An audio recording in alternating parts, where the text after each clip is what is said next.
ബ്രൂട്ടലിസ്റ്റിക് ഡിസൈനിൽ തൃശൂർ എരുമപ്പെട്ടിയിൽ പണി കഴിപ്പിച്ചൊരു വീടാണ് ഇപ്പോൾ സോഷ്യൽ മീഡിയയിലൊക്കെ വൈറലായിട്ടുള്ളത്. ഈ ഡിസൈന് പിന്നിൽ പ്രവർത്തിച്ച യങ് ആർക്കിടെക്റ്റ് ആയിട്ടുള്ള ക്ലിന്റ് തോമസിന്റെയും അദ്ദേഹത്തിന്റെ കമ്പനിയായ സോളിഡ് ആർക്കിടെക്ട്സിനെയുമാണ് മൈഫിൻ എർത്തിന്റെ ഏറ്റവും പുതിയ എപ്പിസോഡ് നമ്മൾ പരിചയപ്പെടാൻ പോകുന്നത്.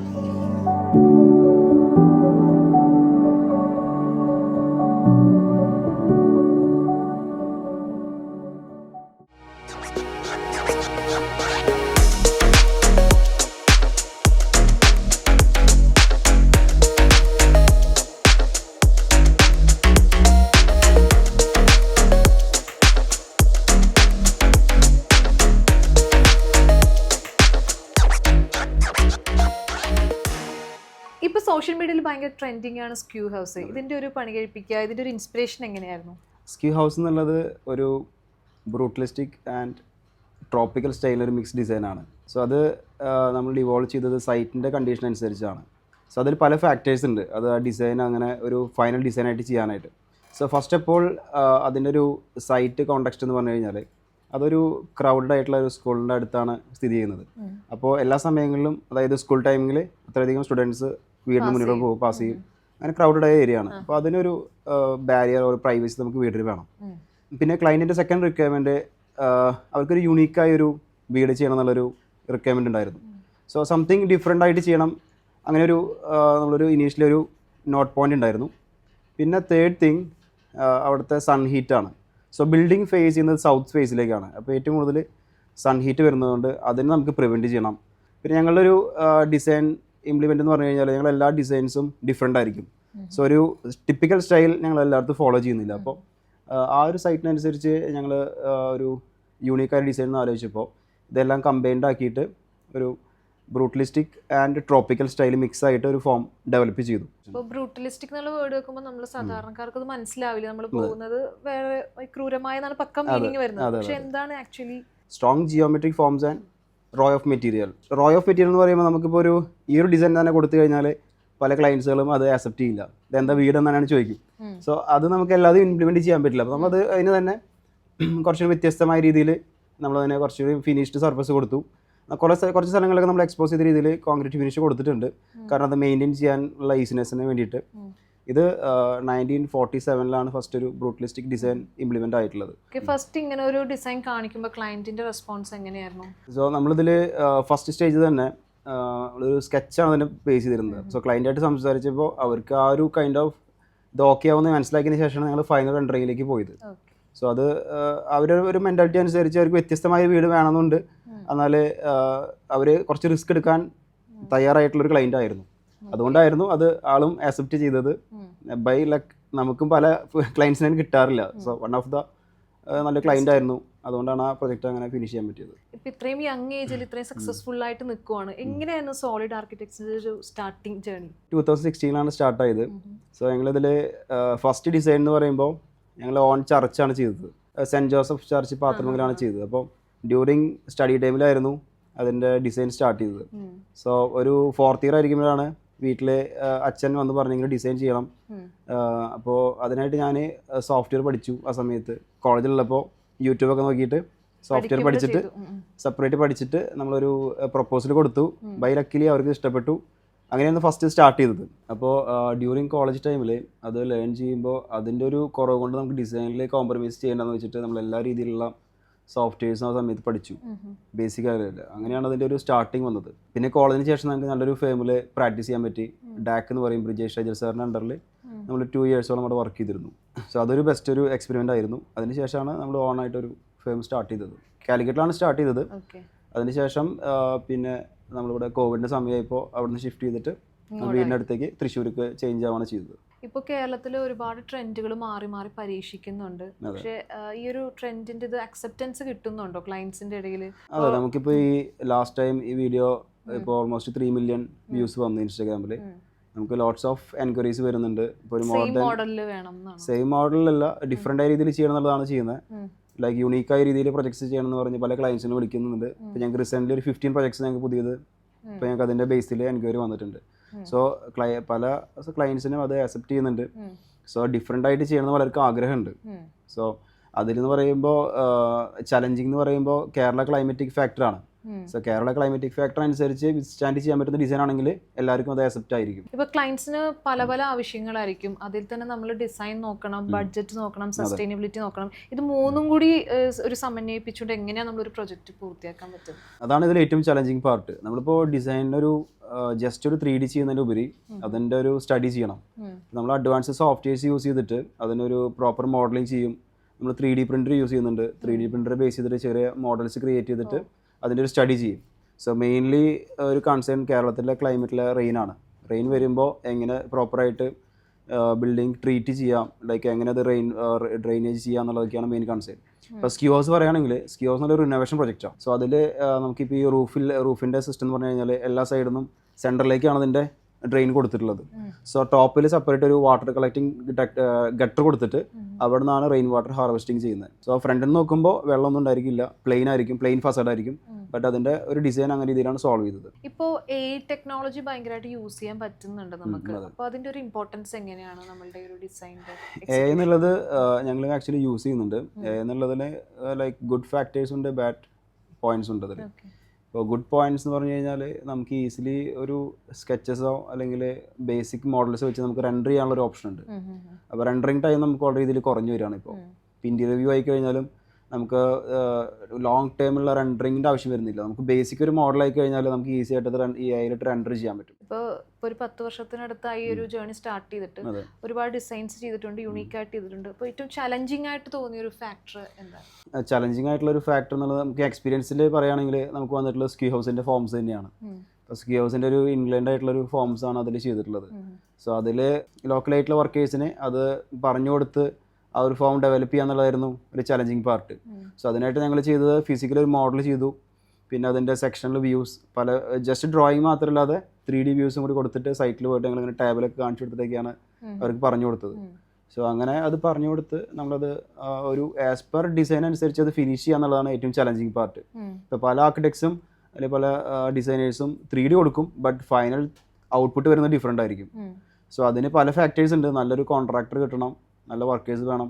സോ അതിൽ ഇങ്ങനത്തെ പ്രൊജക്റ്റുകൾ ചെയ്യുമ്പോൾ അതൊരു ഡിസൈൻ പ്രോപ്പറായിട്ട് ഫിനിഷ് ചെയ്യുക എന്നുള്ളതാണ് മെയിൻ ചലഞ്ചിങ് പാർട്ട്. ഇപ്പോൾ നമ്മളുടെ ഈ ഒരു വീട് പണി കഴിപ്പിക്കാൻ എത്ര ടൈം എടുത്തുണ്ട്? ഇപ്പോൾ സ്കീ ഹൗസ് എന്നുള്ളത് ഓൾമോസ്റ്റ് ഒരു 2 ഇയേഴ്സോളം ടൈം എടുത്തു.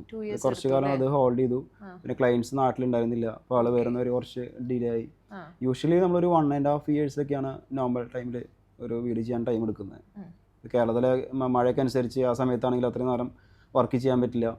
ഇപ്പൊ ലേബേഴ്സിന്റെ കാര്യം പറഞ്ഞില്ലേ, നമ്മൾ പൊതുവെ ഇപ്പൊ വീട് പണിക്ക് വരുന്നത് പണ്ടത്തെ സ്റ്റൈല് ഫോളോ ചെയ്യുന്ന അല്ലെങ്കിൽ അങ്ങനെ കണ്ടിട്ടുള്ള ആളുകളാണ്. അപ്പോൾ അവരോട് ഇത് പറഞ്ഞ് മനസ്സിലാക്കി കൊടുത്തു എന്ന് പറഞ്ഞാൽ അവരെ അത് അക്സെപ്റ്റ് ചെയ്യാന്നുള്ള അവർക്ക് നമ്മൾ എപ്പോഴും കെയർഫുൾ ആയിട്ട് നോക്കിക്കൊണ്ടിരിക്കണോ? അതെ, നമുക്കിപ്പോൾ യൂണിക്കായ പ്രൊജക്ട്സുകൾ ചെയ്യുമ്പോൾ നമുക്ക് ചലഞ്ചിങ് പാർട്ട് എന്നുള്ളത് നമ്മൾ ടിപ്പിക്കലി ഇപ്പോൾ ഒരു ഇൻവോയ്സ് കൊടുക്കുമ്പോൾ പറയുന്ന സൈറ്റ് ഓഫ് വിസിറ്റ് ആയിരിക്കില്ല ഇങ്ങനത്തെ പ്രൊജക്റ്റ് ചെയ്യുമ്പോൾ.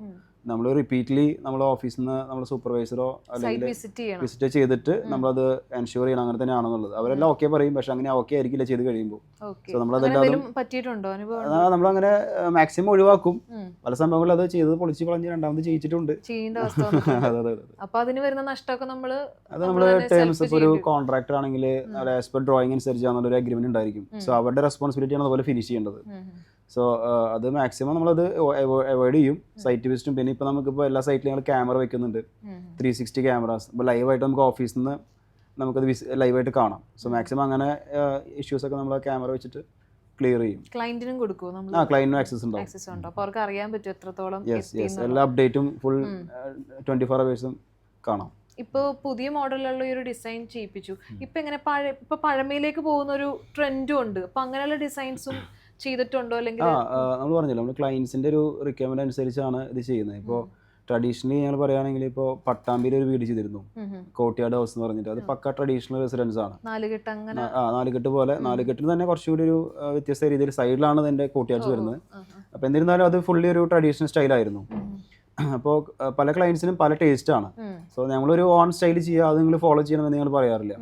നമ്മൾ ചെയ്യുന്നത് ക്ലയൻസിൻ്റെ ടേസ്റ്റ് അനുസരിച്ച് അതൊരു സ്റ്റഡി ചെയ്തിട്ട് അവരുടെ സൈറ്റിന് മാച്ച് ആയ രീതിയിൽ ഡിസൈൻ ചെയ്യുക. അങ്ങനെയാണ് ഞങ്ങളത് റെക്കമെൻഡ് ചെയ്യുന്നത്. അപ്പോൾ സ്ക്യൂ ഹൗസ് എന്നുള്ളത് അവരുടെ ടേസ്റ്റിനനുസരിച്ച് അവർക്കത് ആ ഒരു സ്റ്റൈൽ ഇഷ്ടമായിരുന്നു. അപ്പോൾ ഞങ്ങൾ ഇനീഷ്യൽ ടൈമിൽ കുറച്ച് റെഫറൻസ് കാണിച്ചു കൊടുക്കുന്നത്, ഏത് ഡിഫറെൻറ്റ് സ്റ്റൈലുണ്ട്, ഏതാണ് നിങ്ങളുടെ ടേസ്റ്റ് എന്നൊക്കെ മനസ്സിലാക്കിയിട്ടാണ് അതങ്ങനെ ചെയ്യുന്നത്. ചില ക്ലയൻസിന് ഒരു റെഫറൻസ് വേണ്ട, എൻറ്റയർലി ഡിഫറെൻ്റ് ആയിട്ട് ചെയ്യണമെന്ന് പറയും. സെയിം ടൈം നമ്മളൊരു പുതിയൊരു ഫോം അവർക്കായിട്ട് പുതിയൊരു സ്റ്റൈൽ ക്രിയേറ്റ് ചെയ്തിട്ട് കൊടുക്കും. ഇപ്പോൾ ഇന്റീരിയൻസ് ഡിസൈൻ ചെയ്യുമ്പോൾ എങ്ങനെയാണ് പ്രൊഡക്ഷൻ ഒക്കെ എങ്ങനെയാണ് അതിൻ്റെ? പ്രൊഡക്ഷൻ ഉള്ളത് നമ്മൾ സെപ്പറേറ്റ് വെൻഡേഴ്സിൻ്റെ ആയിരിക്കും. സോ ഫാക്ടറിയിൽ നിന്നായിരിക്കും കൂടുതലും വർക്കുകൾ ചെയ്യുന്നത്. സോ ഫാക്ടറി ബേസ് ആയ വർക്കുകളും ചെയ്യുന്നുണ്ട്, നോർമൽ കാർപ്പൻറ്റേഴ്സ് ചെയ്യുന്ന വർക്കുകളുണ്ട്. ഇപ്പോൾ വുഡിലൊക്കെ വർക്ക് ചെയ്യുകയാണെങ്കിൽ ഡയറക്റ്റ് കാർപ്പൻറ്റേഴ്സിന് കൊടുത്തിട്ട് അവർ കസ്റ്റമൈസ് ചെയ്യുന്നുണ്ട്. സോ പല വർക്കുകളും ചിലപ്പോൾ ഇൻഡസ്ട്രിയൽ വർക്ക് മിക്സ് ആയിരിക്കും ഇൻറ്റീരിയർ വരിക. സോ ഇൻഡസ്ട്രിയൽ ടീമിനെ കൊണ്ട് അത് ഫ്രെയിം ചെയ്തിട്ട് അതിന് മുകളിൽ കാർപ്പൻറ്റേഴ്സിനെ കൊണ്ട് ഫിക്സ് ചെയ്യിക്കും. സോ ആ രീതിയിലൊക്കെയാണ് വർക്കുകൾ ചെയ്യുന്നത്. കൂടുതലും കിച്ചൺസൊക്കെ ഫാക്ടറിയിൽ നിന്നാണ് ഞങ്ങൾ റെക്കമെൻഡ് ചെയ്യുന്നത്, പ്രോപ്പറായിട്ടുള്ള കട്ടിങ് അഡ്ജമെൻ്റ് ഒക്കെ ചെയ്തിട്ട് ചെയ്യാനായിട്ട്. ഏതിനിപ്പോൾ കൂടുതൽ ടൈം എടുക്കുക, ഇന്റീരിയർ വർക്കിനാണോ നമ്മൾ പുറമേ നിന്നുള്ളതിനാണോ? ആർക്കിടെക്ചറിനാണ് എൻ്റെ എപ്പോഴും ടൈം എടുക്കുക. നമ്മളൊരു പ്ലാൻ ചെയ്യുമ്പോൾ ഇപ്പോൾ നമ്മൾ ഒരു കൺസ്ട്രക്ഷൻ ടൈമിൽ എന്ന് പറഞ്ഞു കഴിഞ്ഞാൽ നമ്മൾ ഇനീഷ്യലി ഡിസൈൻ ചെയ്യുമ്പോൾ നമ്മളതിൻ്റെ ഒരു സ്ട്രക്ചറിൻ്റെ കൂടെ തന്നെ ഇൻറ്റീരിയറും കൂടിയിട്ട് ഡിസൈൻ ചെയ്യും. സോ ഫൈനലായിരിക്കില്ല ഇൻറ്റീരിയർ വ്യൂസ് കൊടുക്കുന്നത്. സോ നമുക്ക് ഒരു ടൈം ലൈൻ വെച്ചിട്ട് ഇപ്പോൾ ഒരു 1 ഇയർ ടൈമാണെന്നുണ്ടെങ്കിൽ ആ 1 ഇയർ ടൈമിൽ തന്നെ സ്ട്രക്ചർ ഫിനിഷ് ചെയ്യാം, ഇൻ ബിറ്റ്വീൻ ഇൻറ്റീരിയറിനും ഫിനിഷ് ചെയ്യാം. ഇൻറ്റീരിയറിന് യൂഷ്വലി എടുക്കുന്നത് ഒരു 2-3 months ആണ് നമുക്ക് വേണ്ടി വരുന്നത്. സോ അങ്ങനെ നമുക്ക് പ്ലാൻ ചെയ്യുകയാണെങ്കിൽ നമുക്കതെല്ലാം കൂടി ഒരു 1 ഇയറിൽ തന്നെ പ്രോപ്പറായിട്ട് ശരിക്കും ഫിനിഷ് ചെയ്യാൻ പറ്റും. പിന്നെ കുറച്ച് ലാർജ് സ്കെയിൽ വർക്ക് ആണെന്നുണ്ടെങ്കിൽ നമുക്ക് ചിലപ്പോൾ അത് കഴിഞ്ഞു വരില്ല. അപ്പോൾ അതൊരു 1.5 years ഒക്കെ ആയിട്ട് ചിലപ്പോൾ എക്സ്റ്റെൻഡ് ആവും. നോർമലി ഒരു 3000 square feet വീടാണെങ്കിൽ നമുക്കൊരു 1 year ഇനഫ് ആണ് ശരിക്കും ഫുൾ ഫിനിഷ് ചെയ്യാനായിട്ട്. ഇപ്പോൾ കേരളത്തിൽ ഒരുപാട് ആർക്കിടെക്ചറിങ് കമ്പനീസ് ഉണ്ട്. സോളിഡ് ആർക്കിടെക്ചറിന്റെ ഒരു സിഗ്നേച്ചർ സ്റ്റൈൽ എന്താണെന്ന് ചോദിച്ചാൽ എന്തായിരിക്കും? നമ്മൾ കൂടുതലും ചെയ്യുന്നത് ഒരു സ്കൾപ്ചേർഡ് കൈൻഡ് ഓഫ് ഫോംസ് ആണ് ചെയ്യുന്നത് എക്സ്റ്റീരിയർ വൈസ് ചെയ്യുമ്പോൾ. എനിക്ക് ആക്ച്വലി സ്കൾപ്ചറിങ് ഇഷ്ടമാണ്. അപ്പോൾ സ്കൾപ്ചേർഡ് ബേസ് ആയിട്ടുള്ള ഫോംസ് ആണ് ഞങ്ങൾ കൂടുതലും ചെയ്യുന്നത്. ഇപ്പോൾ സോളിഡിൻ്റെ ഒരു യുണീക്ക് എന്ന് പറയുമ്പോൾ അങ്ങനത്തെ ഒരു കൈൻഡ് ഓഫ് സ്റ്റൈലായിരിക്കും. സോ അത് നമ്മുടെ കേരള ക്ലൈമറ്റിന് മാച്ച് ആയ രീതിയിൽ അത് ഡിസൈൻ ചെയ്തിട്ട് ഫിനിഷ് ചെയ്യാം. സോ എപ്പോഴും അതിനൊരു യുണീക്ക് ഒരു ഫോം ഉണ്ടായിരിക്കും. അതാണ് സോളിഡിൻ്റെ ആക്ച്വലി സിഗ്നേച്ചർ സ്റ്റൈൽ എന്ന് പറഞ്ഞു കഴിഞ്ഞാൽ അതാണ്. ഇപ്പോൾ ഞാൻ കഴിഞ്ഞ ദിവസം ഇതുപോലെ റീല് കണ്ടതിൽ താജ്മഹലിന്റെ മോഡലിൽ ഒരു വീട് പണി കഴിപ്പിച്ചിട്ടുണ്ട്. ഒരു അതുപോലെ നമ്മൾ ഏതെങ്കിലും ഒരു പ്രൊജക്റ്റ് കണ്ടിട്ട് അങ്ങനെ ഇൻസ്പയർഡ് ആയിട്ടുണ്ടോ? ഇപ്പോൾ ഹിസ്റ്ററി എന്നുള്ളതോ അങ്ങനെ എന്തെങ്കിലും? എനിക്ക് ഏറ്റവും കൂടുതൽ ഇഷ്ടം തോന്നിയിട്ടുള്ളത് സാന്റിയാഗോ കലക്ടാവോ എന്ന് പറഞ്ഞ ഒരു ആർക്കിടെക്റ്റിൻ്റെ പ്രൊജക്റ്റുകളാണ്. സോ കോളേജ് ടൈമിൽ ആയിരുന്നു കൂടുതലും ഞാൻ അതിനെക്കുറിച്ച് അറിഞ്ഞിരുന്നത്. സോ ആളൊരു സ്കൾപ്റ്ററാണ്. അപ്പോൾ കൂടുതലും ഒരു യൂണീക്കായ രീതിയിലുള്ള പ്രൊജക്ട്സുകൾ അതുപോലെ തന്നെ മെക്കനൈസ്ഡ് ആയിട്ടുള്ള ഫോംസിലാണ് ചെയ്യുന്നത്. സോ അവരായിരുന്നു എൻ്റെ ഒരു ഫേവറേറ്റ് ആർക്കിടെക്ട്. ഇപ്പം നമ്മൾ ഇങ്ങോട്ട് വന്നപ്പോൾ സോളിഡ് ആർക്കിടെക്റ്റിന്റെ ഓഫീസിലേക്ക് വന്നപ്പോൾ ഒരു യങ് ടീമിനെ കണ്ടു. അപ്പോൾ ടീമിനെ കുറിച്ചൊന്ന് പറയാമോ? അതെ, ഏതൊരു ഫാമിലിയും സക്സസ് എന്ന് പറയുമ്പോൾ ഒരു കൂടെ നല്ലൊരു ടീംസ് ഉണ്ടാവുന്നതാണ്. അപ്പോൾ നമ്മൾ കൂടുതലും ഇവിടെ ഓഫീസിൽ അസോസിയേറ്റീവ് ആർക്കിടെക്ട്സ് ആണ്. സോ ജസ്റ്റ് ഞങ്ങളൊരു സാലറി പെയ്ഡ് ആയിട്ടുള്ള ആർക്കിടെക്ട്സ് ആയിട്ട് ഞങ്ങൾ അതിനെ കാണുന്നില്ല. സോ അവരൊരു കൂടെ നമ്മൾ സ്റ്റാർട്ട് ചെയ്യുമ്പോൾ അവസാനം വരെ നമ്മൾ എത്ര പ്രൊജക്റ്റ് ചെയ്യുന്നോ ആ പ്രൊജക്റ്റിന് കൂടെ തന്നെ എല്ലാവരും വേണമെന്നുള്ളൊരു ഞങ്ങൾക്കൊരു ആഗ്രഹമുള്ളതുകൊണ്ടാണ് അങ്ങനെ ചെയ്യുന്നത്. സോ അവരിപ്പോഴും കൂടെ നിൽക്കുന്നുണ്ട്. എല്ലാ പ്രൊജക്റ്റ് ആയി കഴിഞ്ഞാലും നമ്മളിപ്പോൾ സൺഡേ ഞാൻ പറയും വർക്ക് ചെയ്യേണ്ട പറയും, പക്ഷെ എന്നിരുന്നാലും പലർക്കും ഈവൻ സൺഡേ പോലെ അവരോട് വർക്ക് ചെയ്യിക്കുന്നുണ്ട്. സോ അത്രയധികം അവർക്ക് അതിൽ ഇൻട്രസ്റ്റ് ആണ് വർക്ക് ചെയ്യാൻ. പിന്നെ പലരും വരുന്നത് നമ്മുടെ ഓഫീസിൽ മിക്കവരും അവരുടെ ഓൺ ടേസ്റ്റിലാണ് വർക്ക് ചെയ്യുന്നത്, ആരും ഫോഴ്സ് ചെയ്തിട്ടല്ല വർക്ക് ചെയ്യുന്നത്. അതിനൊരു ഫ്രീഡം കൊടുത്തിട്ടുണ്ട്. ആ രീതിയിലാണ് നമ്മൾ ടീമായിട്ട് വർക്ക് ചെയ്യുന്നത്. ഇപ്പം എൻ്റെ അടുത്ത് പറഞ്ഞു സ്ക്യൂ ഹൗസ് ഇപ്പോൾ പണി കഴിപ്പിച്ച് കഴിഞ്ഞപ്പോൾ ഓൾമോസ്റ്റ് ഒരു 2 years എടുത്തു, പല ഫാക്ടേഴ്സ് കൊണ്ടിട്ട്. അപ്പോൾ അങ്ങനെ ഇപ്പോൾ ഒരു 10 yearsനിടയ്ക്ക് എത്ര വീടുകൾ പണി കഴിപ്പിച്ചിട്ടുണ്ട്? സെയിം ടൈമിൽ ഇത്ര വീടുകൾ കമ്മിറ്റ് ചെയ്യുള്ളൂ, അങ്ങനെ എന്തെങ്കിലും ഉണ്ടോ? അതെ, നമുക്കൊരു ഇയർ എന്ന് പറയുമ്പോൾ മാക്സിമം ഒരു 15 to 20 പ്രൊജക്ട്സ് ആണ് നമുക്ക് ഹാൻഡിൽ ചെയ്യാൻ കഴിയുള്ളൂ. അതിന് മേലെ നമുക്കത് ഇത്രയും ഒരു ടീമിനെ വെച്ച് ഹാൻഡിൽ ചെയ്യാൻ പറ്റില്ല. സോ അതിനനുസരിച്ച് നമ്മൾ സോർട്ട് ചെയ്തിട്ട് നല്ല പ്രൊജക്ട്സ് മാത്രമേ ചെയ്യുന്നുള്ളൂ. ഈ ആർക്കിടെക്ചറിങ് പ്രൊഫഷൻ ചൂസ് ചെയ്യാൻ താല്പര്യപ്പെടുന്നവരോട് എന്തെങ്കിലും ഒരു ടിപ്സ് കൊടുക്കാനുണ്ടോ? അതായത് ആർക്കിടെക്ചർ എന്നുള്ളത് വളരെ സിമ്പിളായിട്ടുള്ള സംഭവമല്ല എന്നുള്ളതാണ് ഞാൻ ഫസ്റ്റ് പറയേണ്ടത്. അത് എന്ന് പറയുമ്പോൾ ഒരു ഡിസൈൻ ചെയ്യാന്ന് മാത്രമല്ല, അത് സൈറ്റിലേക്ക് ഇംപ്ലിമെൻറ്റ് ചെയ്യണം, ക്ലയൻറ്റിനെ ഹാൻഡിൽ ചെയ്യണം. സോ അതെല്ലാതും ഒരു ചലഞ്ചിങ് സംഭവമാണ്. സോ അത് ഇപ്പോൾ ഒരു കോഴ്സ് കഴിഞ്ഞ ഡയറക്റ്റ് ഒരു ഫേം ഒരിക്കലും സ്റ്റാർട്ട് ചെയ്യരുത്. ഒരു ഫേംസിന് അണ്ടറിൽ കുറച്ച് വർഷം വർക്ക് ചെയ്തിട്ട് ഒരു എക്സ്പീരിയൻസ് ആയതിനു ശേഷം തന്നെയാണ് ശരിക്കും ഓൺ പ്രൊജക്ട്സ് ചെയ്യേണ്ടത്. എല്ലാവരുടെയും മനസ്സിലുള്ള ഒരു സ്വപ്നമായിരിക്കും ഒരു വീട് എന്നുള്ളത്. അപ്പൊ നമുക്കൊരു ലോ ബഡ്ജറ്റ് തുടങ്ങി ഹൈ ബഡ്ജറ്റ് വരെ നമ്മൾ ചെയ്ത് കൊടുക്കുന്നുണ്ടോ ഇപ്പോഴും സ്റ്റിൽ? നമ്മളിപ്പോൾ പണ്ട് കാലത്ത് ചെയ്തിരുന്നു, പക്ഷേ ഇപ്പോൾ പ്രൊജക്റ്റിന്റെ ഈ ഒരു ലിമിറ്റ് കാരണം ഞങ്ങൾക്കത് ചെയ്യാൻ കഴിയുന്നില്ല. അപ്പോൾ കോവിഡിന്റെ സമയത്ത് നമ്മൾ കുറച്ച് ഫ്രീ ആയിരുന്നു, അപ്പോഴാണ് നമ്മൾ 7 lakhs വീട് ചെയ്തിട്ട് അത് ചെയ്യുന്നത്. പക്ഷെ അതിന്റെ ബേസ് ചെയ്ത് നമുക്കിപ്പോൾ ഇന്നലെ വരെ കോൾ വന്നിരുന്നു കോസ്റ്റ് കുറച്ച് ചെയ്യാൻ പറ്റുന്നുള്ളത്. പക്ഷേ ഞങ്ങൾ ഡിസൈൻസ് ഇതിൻ്റെ കൊടുക്കാം, പക്ഷേ ഞങ്ങൾക്ക് സൈറ്റ് ഹാൻഡിൽ ചെയ്യാനായിട്ട് ബുദ്ധിമുട്ടാണ്. അപ്പോൾ അതുകൊണ്ട് ഞങ്ങളൊരു മിനിമം ഇപ്പോൾ ഒരു 2000 above റെസിഡൻസ് ആണ് ഇപ്പോൾ ഞങ്ങൾ ചെയ്യുന്നത്. ഞാൻ ഇതുപോലെ തന്നെ വേറൊരു റീലിൽ കണ്ടാണ് 2 ലക്ഷത്തിന് വീട് പണി കഴിപ്പിച്ച് കൊടുക്കും. അതിനൊക്കെ നമുക്ക് എത്രത്തോളം നമുക്ക് ഗ്യാരണ്ടി പറയാൻ പറ്റും? ചെറിയ വീടാണ്, പക്ഷെ ഇന്റീരിയർ ഒക്കെ ചെയ്ത് ഒരു 2 lakhsന് വീട് പണി കഴിപ്പിച്ച് കൊടുക്കുന്നു എന്നൊക്കെ പറഞ്ഞ് നമ്മൾ ആഡുകൾ കാണാറുണ്ട്. അപ്പോൾ അതൊക്കെ നമുക്ക് എത്രത്തോളം ഗ്യാരണ്ടി നൽകുന്നതായിരിക്കും? അതിൻ്റെ ജെന്യൂനായിട്ട് ചെക്ക് ചെയ്യണമെങ്കിൽ പ്രോപ്പറായിട്ടുള്ള അതിൻ്റെ എസ്റ്റിമേഷൻ കാണേണ്ടി വരും. കാരണം പലരും ആ രീതിയിൽ റീച്ച് കിട്ടാൻ വേണ്ടിയിട്ട് അങ്ങനെ ഫേക്കായിട്ട് പറയുന്നവരുണ്ട്. സോ നമ്മളിപ്പോൾ മനോരമയിൽ വന്നിരുന്നു ഞങ്ങൾ 7 lakhsൻ്റെ വീട്. അപ്പോൾ ഞാൻ അവർക്ക് അതിൻ്റെ ഞങ്ങൾ പ്രോപ്പർ ഇത് പറഞ്ഞു കൊടുത്തിരുന്നു, ഓരോ വർക്കും എത്ര എമൗണ്ട് ആയി എന്നുള്ളത്. സോ അത് പ്രോപ്പർ 7 lakhs നമുക്ക് പ്രോപ്പറായിട്ട് കംപ്ലീറ്റ് ആയി. കാരണം അതിൻ്റെ പല ഫാക്ടേഴ്സ് ഉണ്ടായിരുന്നു. കാരണം യൂസ് ചെയ്ത മെറ്റീരിയൽസ്, പിന്നെ ഫൗണ്ടേഷൻ്റെ കോസ്റ്റ് വന്നില്ല അന്ന് സൈറ്റ് ചെയ്തപ്പോൾ. കാരണം ഓൾറെഡി അവിടെ ഒരു റോക്ക് ഉണ്ടായിരുന്നു സൈറ്റിൽ, അതാണ് അതിൻ്റെ ഫൗണ്ടേഷനായിട്ട് ചെയ്തത്. പിന്നെ ബിൽഡിംഗ് പ്ലാസ്റ്റർ ചെയ്തില്ല, അപ്പോൾ ഡയറക്റ്റ് ആ ഒരു കോസ്റ്റിംഗ് വന്നു. അങ്ങനെ പിന്നെ ഏരിയ 750 square feet ആണ് വന്നിരുന്നത്. സോ ഏകദേശം ഒരു റഫ്ലി വീടിൻ്റെ ഏരിയ എന്ന് പറയുമ്പോൾ അതിൻ്റെ സ്ക്വയർ ഫീറ്റ് റേറ്റിന് വെച്ചാണ് കാൽക്കുലേറ്റ് ചെയ്യേണ്ടത്.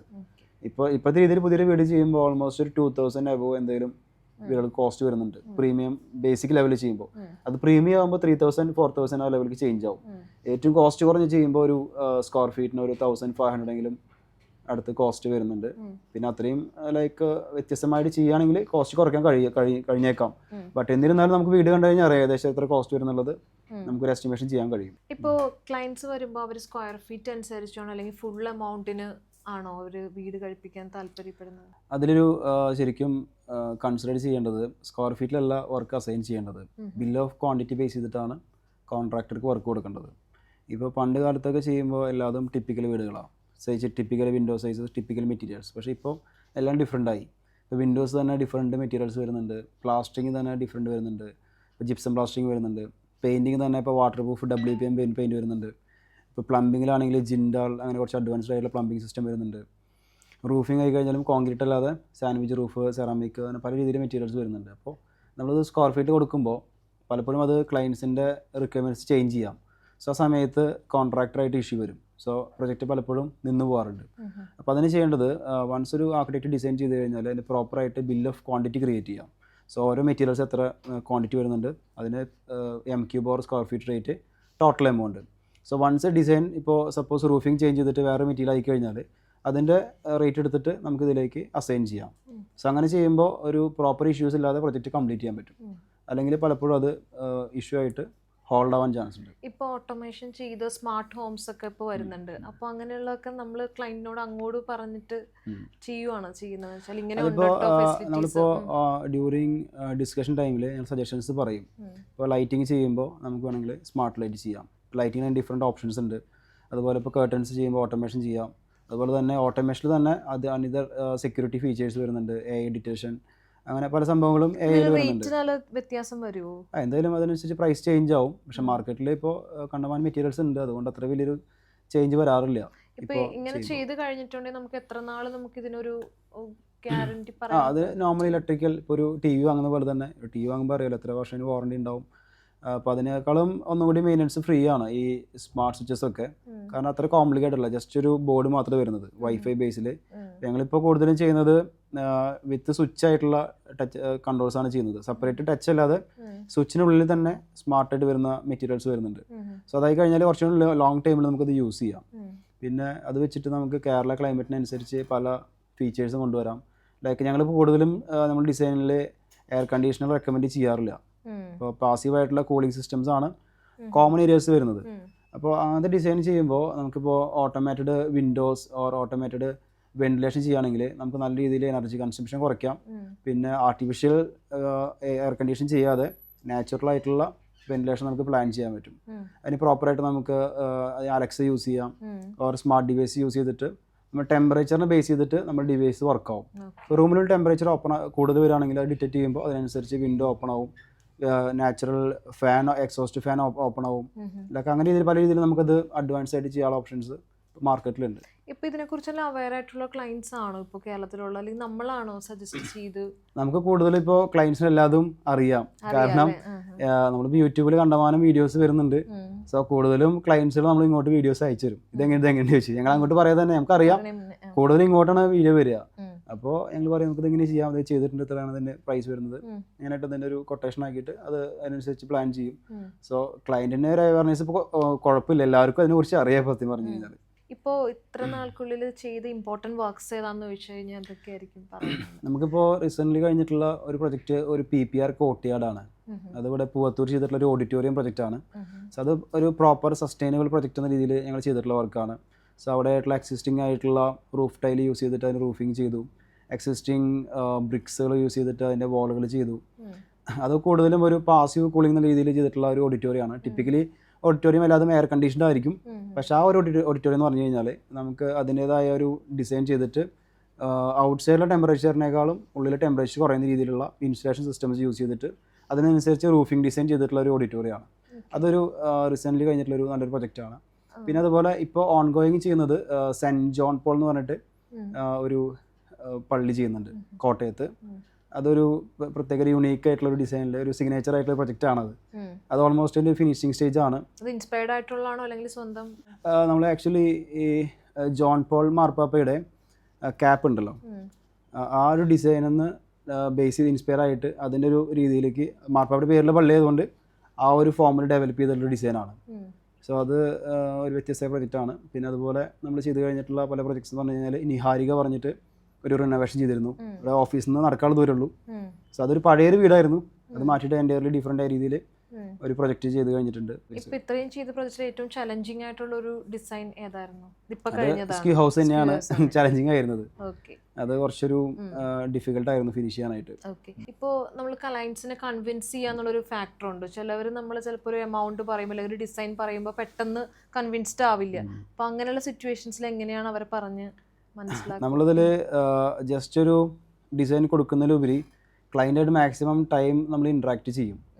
ഡ്യൂറിങ് ഇപ്പോൾ ഒരു ഡിസ്കഷൻ ടൈം ആയി കഴിഞ്ഞാലും നമ്മൾ മാക്സിമം ക്ലയൻസിൻ്റെ ടേസ്റ്റും അവരുടെ ഇൻട്രസ്റ്റും മനസ്സിലാക്കിയിട്ട് അവരായിട്ട് നമ്മൾ ഗൂഗിൾ മീറ്റ്, പുറത്തുള്ള ക്ലയൻസ് ആണെങ്കിൽ ഗൂഗിൾ മീറ്റിൽ ഡിസ്കസ് ചെയ്യും, അല്ലെങ്കിൽ ഡയറക്റ്റ്ലി നമ്മൾ ഓഫീസിൽ വന്നിട്ട് ഡിസ്കസ് ചെയ്തിട്ട് ബൈ സ്കെച്ചസ് നമ്മളത് അവരായിട്ട് കമ്മ്യൂണിക്കേറ്റ് ചെയ്യും. ലൈക്ക് ഇങ്ങനത്തെ ഒരു ഫോംസ് ചെയ്യാം, പിന്നെ കുറച്ച് റെഫറൻസ് ഇമേജസ് വേണമെങ്കിൽ അത് യൂസ് ചെയ്യാം. സോ അങ്ങനെ വെച്ചിട്ട് അവരുടെ ഒരു ഇൻട്രസ്റ്റ് മനസ്സിലായതിന് ശേഷം നമ്മളൊരു 3D സബ്മിറ്റ് ചെയ്യുന്നത്. സോ പലപ്പോഴും ആ 3D ചിലപ്പോൾ ഓക്കെ ആവണമെന്നില്ല. സോ മൾട്ടിപ്പിൾസ് നമ്മൾ ഓപ്ഷൻസ് അവർ കൊടുക്കും. അങ്ങനെയാണ് നമ്മളത് ഒരു കൺവിൻസ് ചെയ്യിക്കുന്നത്. സോ അങ്ങനെ ചെയ്യുമ്പോൾ നമുക്ക് ഓൾമോസ്റ്റ് ഒരു 2-3 ഓപ്ഷനിൽ അവർക്ക് ഓക്കെ ആയിരിക്കും. ഇപ്പോൾ എക്സ്പ്ലോർ ചെയ്യണമെന്ന് ആഗ്രഹമുള്ള ഏതെങ്കിലും ഒരു പ്ലേസ് ഉണ്ട്, എനിക്ക് അവിടെ പോയിട്ട് അവിടെ ഒരു ഡിസൈൻ ചെയ്താൽ കൊള്ളാം, പ്ലേസ് വെച്ചിട്ടാണോ അല്ലെങ്കിൽ ഒരു ഡിസൈൻ ഇതുവരെ ഇംപ്ലിമെൻറ്റ് ചെയ്യാത്തൊരു ഡിസൈൻ മനസ്സിലുണ്ടോ? ഈ അബ്രോഡുള്ള കൺട്രീസ് എന്ന് പറയുമ്പോൾ ഓൾറെഡി അവർ അവിടെ സെറ്റിൽഡ് ആണ്, അവർ അതിൻ്റെതായ എല്ലാതും ഉണ്ട്. പക്ഷെ നമ്മുടെ നാട്ടിലാണ് ശരിക്കും ഇനി പുതിയത് ചെയ്യേണ്ടത്. സോ അങ്ങനെ പുറത്ത് പോയി ചെയ്യണം അങ്ങനെ ഒരു ആഗ്രഹം എനിക്ക് പർട്ടിക്കുലർ ഇല്ല. ചെയ്യണം, പക്ഷേ അതിന് ആവശ്യമുള്ള പ്രൊജക്റ്റ് ആണെങ്കിൽ നമുക്ക് റിക്കമെൻഡ് ഉണ്ടെങ്കിൽ നമ്മളത് ചെയ്യും. കൂടുതലും ഞാൻ ഉദ്ദേശിക്കുന്നത് പറഞ്ഞു കഴിഞ്ഞാൽ നമുക്ക് നമ്മുടെ നാട്ടിൽ നല്ല രീതിയിലുള്ള പ്രൊജക്ട്സുകൾ പലതും ചെയ്യാനുണ്ട്. ഇപ്പോൾ പബ്ലിക് സെക്ടർ ആയി കഴിഞ്ഞാലും പബ്ലിക്കിൽ നല്ല പ്രൊജക്ട്സുകൾ വളരെ കുറവാണ്. സോ അതിപ്പോൾ ചേഞ്ച് ആയിക്കൊണ്ടിരിക്കുന്നുണ്ട്. ഇപ്പോൾ ഞാൻ ഡാക്കിൽ വർക്ക് ചെയ്യുമ്പോഴായിരുന്നു കാരാപ്പറമ്പ് സ്കൂള് അന്ന് ഡിസൈൻ ചെയ്തത്. അതിനിപ്പോൾ നാഷണൽ ലെവൽ അവാർഡ് കിട്ടിയതാണ്. സോ അങ്ങനത്തെ രീതിയിലുള്ള പബ്ലിക് പ്രൊജക്ട്സുകൾ നമുക്കിവിടെ അത് കൊണ്ടുവരണം. അതിനായിരുന്നു ശരിക്കും ഇവിടെ ആർക്കിടെക്ട്സ് വേണ്ടത്. സോളിഡ് ആർക്കിടെക്ട്സിൻ്റെ ഫ്യൂച്ചർ പ്ലാൻസ് എന്തൊക്കെയാണ്? നമ്മൾ കുറച്ചും കൂടി ഒരു ഓഫീസ് എക്സ്റ്റെൻഡ് ചെയ്തിട്ട് ഒന്നും കൂടി ഒരു വലിയൊരു ടീമായിട്ട് വലിയ പ്രൊജക്ട്സുകൾ ചെയ്യാനുള്ള ഒരു പ്ലാനിലാണ് നിൽക്കുന്നത്. അതും കുറച്ച് വ്യത്യസ്തമായ രീതിയിൽ പ്രൊജക്ട്സുകൾ അങ്ങനെ ചെയ്യാം. അതിൻ്റെ നമുക്കൊരു ലാബ് ഞങ്ങൾ പ്ലാൻ ചെയ്യുന്നുണ്ട്. സോ നമുക്കതൊരു മെറ്റീരിയൽ സ്റ്റഡി ചെയ്യാനും അത് എക്സിബിറ്റ് ചെയ്യാനും അതുപോലെ പല വർക്ക്ഷോപ്പുകൾ വേണമെങ്കിൽ കണ്ടക്ട് ചെയ്തിട്ട് ചെയ്യാനും അങ്ങനെ രീതിയിലൊരു സിസ്റ്റമാണ് ഉദ്ദേശിക്കുന്നത്. അപ്പോൾ അതിനായിട്ട് ഞങ്ങൾ എല്ലാ അഡ്വാൻസ്ഡ് ആയിട്ടുള്ള കാര്യങ്ങളും റിസർച്ച് ചെയ്തുകൊണ്ടിരിക്കുകയാണ്. അതിനായിട്ടുള്ള സ്പേസ് നമ്മളത് ഓൾറെഡി കണ്ടുവച്ചിട്ടുണ്ട്. സോ കുറച്ച് വർഷത്തിനുള്ളിൽ ഞങ്ങൾ അവിടെ ഒരു സ്പേസിലേക്ക് മാറിയിട്ട് ഒന്നുകൂടി അഡ്വാൻസ് ആയ രീതിയിൽ ഒന്നുകൂടി ഡെവലപ്പ് ചെയ്യും. ഇപ്പം നമ്മൾ മുന്നേ ടീമിനെ കുറിച്ച് പറഞ്ഞു. ഫാമിലി എങ്ങനെ ഇവിടെ തന്നെയാണോ, തൃശ്ശൂർകാരനാണോ? ഫാമിലി ഇവിടെ തന്നെയാണ്. ഫാമിലി എന്ന് പറയുമ്പോൾ എൻ്റെ ഏറ്റവും വലിയ ഇൻസ്പിറേഷൻ എൻ്റെ ഫാദറാണ്, അച്ഛനാണ്. അപ്പോൾ ആൾ ഒരു ആർട്ടിസ്റ്റാണ്, റിട്ടയർഡായി, ഒരു ഡ്രോയിങ് ടീച്ചറായിരുന്നു. എൻ്റെ ഫാമിലി ഞാനൊഴികെ ബാക്കി എല്ലാവരും ഡ്രോയിങ് ടീച്ചേഴ്സാണ്. അമ്മ ഹെഡ് മിസ്ട്രസ്സായിട്ട് റിട്ടയർഡായി. പിന്നെ 2 സിസ്റ്റേഴ്സാണുള്ളത്, അവരും ഡ്രോയിങ് ടീച്ചേഴ്സാണ്. ഈ ഒരു ടേസ്റ്റ് പണ്ട് സ്കൂളിൽ പഠിക്കുമ്പോൾ മറ്റേ സ്കൾപ്ചർ ആർട്ടിന് കിട്ടിയെന്ന് പറഞ്ഞത് അങ്ങനെ ഒരു പാരമ്പര്യം. അതെ അതെ, അതൊരു ഡിഫറെൻറ്റ് ഒരു സ്റ്റോറി ആയിരുന്നു. അതായത് ഞാനൊരു 9th സ്റ്റാൻഡേർഡ് വരെ ഈ ഡ്രോയിങ്ങിനൊക്കെ ആയിരുന്നു കോമ്പറ്റീഷന് പോയിരുന്നത്. പക്ഷേ 10th ഞാൻ എന്തോ ഒരു കാരണം കൊണ്ട് വേറെ ഒരു സ്റ്റുഡൻ്റ് ഉള്ളതുകൊണ്ട് സ്കൾപ്ചറിങ്ങിലേക്ക് പാർട്ടിസിപ്പേറ്റ് ചെയ്തു. ഞാൻ പ്രോപ്പറായിട്ട് ഒരു പ്രാക്ടീസ് ഒന്നും ചെയ്തില്ല, ഡയറക്റ്റ് പോയി കയറി സ്റ്റേറ്റിൽ ഫസ്റ്റ് കിട്ടിയ സമയത്ത് അത് ഭയങ്കര ഒരു ടേണിംഗ് പോയിന്റ് ആയിരുന്നു. പിന്നെ അതിന് ശേഷം നമ്മൾ കോഴ്സ് കഴിഞ്ഞിട്ട് ആർട്ടായിട്ട് എന്നുള്ള കോഴ്സ് എന്നുള്ളൊരു റിസർച്ച് നടത്തിയപ്പോഴാണ് ഈ ആർക്കിടെക്ചർ എന്നുള്ളത് കുറച്ച് ആർട്ടായിട്ട് റിലേറ്റ് ആണെന്നുള്ളത് മനസ്സിലായത്. പിന്നെയാണ് ഈ ഫീൽഡിലേക്ക് നമ്മൾ തിരിഞ്ഞത്. ഈ വീട്ടിൽ നിന്നുള്ള ഒരു സപ്പോർട്ട് എങ്ങനെയാണ്? ഇപ്പോൾ ഒരു ഡിഫറെന്റ് അല്ല, റിലേറ്റഡ് ആണെങ്കിലും ഒരു വീട്ടിൽ നിന്നുള്ള ഒരു സപ്പോർട്ട് വീട്ടിൽ നല്ല സപ്പോർട്ടീവ് ആണ് ഈ കാര്യങ്ങളിൽ. അതുപോലെ നമ്മൾ ഡിസൈൻസ് ഞാൻ കൂടുതലും വൈഫിനെ ഡിസ്കസ് ചെയ്യാറുണ്ട്. അപ്പോൾ ഫാമിലി എൻ്റെ ഒരു ഇതിൽ സപ്പോർട്ടീവാണ്. അപ്പോൾ ഏതൊരു ഡിസൈൻ കൊടുത്തു കഴിഞ്ഞാലും അവരതിനെക്കുറിച്ച് ചോദിക്കും, അതിനെക്കുറിച്ച് ഡിസ്കഷൻ വീട്ടിൽ വരാറുണ്ട്. സോ ഫാമിലി ഫുള്ളായിട്ട് നമുക്ക് സപ്പോർട്ടീവാണ് കാര്യങ്ങളിൽ. ഇപ്പോൾ സോളിഡ് ആർക്കിടെക്ട്സിൻ്റെ ഫ്യൂച്ചർ പ്രൊജക്ട്സിന് എല്ലാ ഭാഗങ്ങളും നേരുകയാണ്. അടിപൊളി പ്രൊജക്ട്സിനായിട്ട് ഇനിയും ഞങ്ങൾ വെയിറ്റ് ചെയ്തിരിക്കുകയാണ്. ഇതുപോലെ തന്നെ ഒത്തിരി വൈറൽ വീഡിയോസൊക്കെ വരട്ടെ, ഞങ്ങൾക്കെല്ലാം കാണാൻ സാധിക്കട്ടെ. പറഞ്ഞുകൊണ്ട് പുതിയ പ്രൊജക്ട്സ് എല്ലാം നമ്മുടെ സൊസൈറ്റിയിൽ വരണം. അപ്പോൾ anyway all the best. Thank you. Okay, you welcome.